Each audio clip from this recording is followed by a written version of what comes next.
ስለ ገድላት የምንነጋገራቸው ብዙ ነገሮች ስላሉ ኑና ያንን ጥያቄዎች ደግሞ የኦርቶዶክስ ወንድምና አባቶች እንድትመልሱ ያንን ጥያቄ ነው። መልሶች ሙሉ ከሌለ ገስዋ ዮኒ ማኛ ይፈነጥጣል። ሰላም ለእናንተ ይሁን። እንዴት አላችሁልኝ?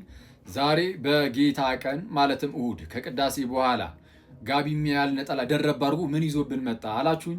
እሺ ወንድማችን እርሱትና ግን ምንድነው እንግዲህ ሁሌም አዳዲስ ሰዎች ወደ ቲክቶክ ስለሚመጡ አሁን ካነሳው ሐሳብ ጋር በተያዘ ጥቂት ነገር የምላችሁ ነገር ይኖራል። በቃ መሰረታዊ በጣም ሁላችሁም ልናውቀው የሚገባ ነገር ማለት ነው። ከሱ በፊት ግን የጌታ ቀን ስንል ምን እያልን ነው? መቼስ ቀናት ሁሌም የጌታ ናቸው። ግን ዛሬን ግን በተለየ የጌታ ቀን የምንላት ለምንድን ነው? ጌታችንና መድኃኒታችን ኢየሱስ ክርስቶስ ሞትን ድል አድርጎ የተነሳበት ቀን ነው። የትንሣኤው ቀን ናት እሁድ ማለት ነው እና የሁላችንን ትንሣኤ ያረጋገጠበት የትንሣኤያችን በኩር የሆነበት ቀን ስለሆነች ይህችን ቀን በተለየ ሁኔታ በቤተ ክርስቲያኖች ተሰባስበው ቅዳሴ አድርገው ከቅዱስ ምስጢር ተካፍለው ይመጣሉ። ስለዛ በጌታ ቀን ቅድሚያ የሚሰጠው በጠዋቱ ተነስተን እስቲ ለምንድን ነው ቅድሚያ የሚሰጠው? ወደ ጌታ ደስታ ለመግባት እና እጄ ላይ አንዲት መጽሐፍ አለች ቅዳሴ ወደ ጌታ ደስታ የመግባት ምስጢር የሚል ነው። በቀሲስ ዶክተር መብራቱ ኪሮስ የተዘጋጀች መጽሐፍ ናትና ፕሊስ ይህንን መጽሐፍ ሁላችሁም እንድታነቡ እመክራለሁ፣ ሪከመንድ አደርጋለሁ። ለቅዳሴ ያላችሁን ቦታና ፍቅር በጣም ያሳድገዋል እና እንደው አሁን ላይ የማንበብ ጊዜ የለኝም ብትሉ ራሱ ፕሊስ ግዙትና የሆነ ስታዩትም እንድታነቡት ያነሳሳችኋል።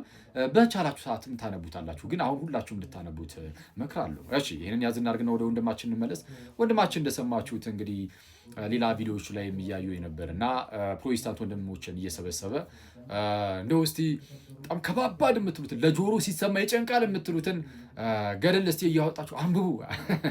ያው የተወሰነ የሰውን ጆሮና ትኩረት ለመሳብ ያህል ማለት ነው። እንዲህ አይነት ነገር ሲናገር እየሰማሁት ነበር። ሰላም ላንተ ይሁን ወዳጄ። እንግዲህ ከዚህ ቀደም እንደምታደርገው ጨዋታ ላይ ምናምን ከሆነ ያለው እንግዲህ ወደዚህ የማለት ጉዳይ ላይ ከሆነ ያለው አሁን እየቀለድክ ያለው በህይወት ብቻ አይደለም ማይ ብራዘር፣ እየቀለድክ ያለው በጌታችን በክርስቶስ ኢየሱስ ላይ ነው እና እሱን ብትረዳው ኖሮ እና የምርም የክርስቶስ ፍቅር ትንጥዬ እንኳን በጣም ትንጥ ልብ ላይ ቢኖር በርን ዘግተህ ስቅስቅ ብለህ ባለቀስክ ነበር። በክርስቶስ ላይ እየቀለድክ እንደሆነ ብትረዳው ኖሮ ማለት ነው። ለማንኛውም ግን የገድላት ምናምን ጉዳይ ያለፈበት ፋሽን እየተነሳ እንደው ገድል ላይ እኮ እንዲህ ይላል ተአምር ላይ እንዲህ ይላል የሚሉ ሰዎች አሁን መነሳታቸው በጣም ያስቃል። ፈኒ ነው። ለማንኛውም ከገድላት ጋር በተያያዘ ቤተክርስቲያን ገድላትን ስትሰጥ የሰጠች ለምንድነው ብለን ተነጋገርን። ከዚህ ቀደምም ገድላቱን ስትሰጠን ቤተክርስቲያን አለቀ የቅዱሱን ታሪክ አይተን ክርስቶስን በመምሰል ሕይወት ውስጥ ያደገበትን ነገር አይተን እኛም እንደው ክርስቶስን መስለን እንድናደግ በቃ ለዛ ነው የምንጠቀምበት። ከዛ ውጪ ግን ለአእምሯችን እንደዚህ አሁን እንደዚህ ሰዎች ይላሉ በጣም የሚጨንቅ ምናምን ነገር ሲሉ ነበር። ለአእምሮ ከጨነቀ የመቀበል ግዴታ እንኳን የለብህም።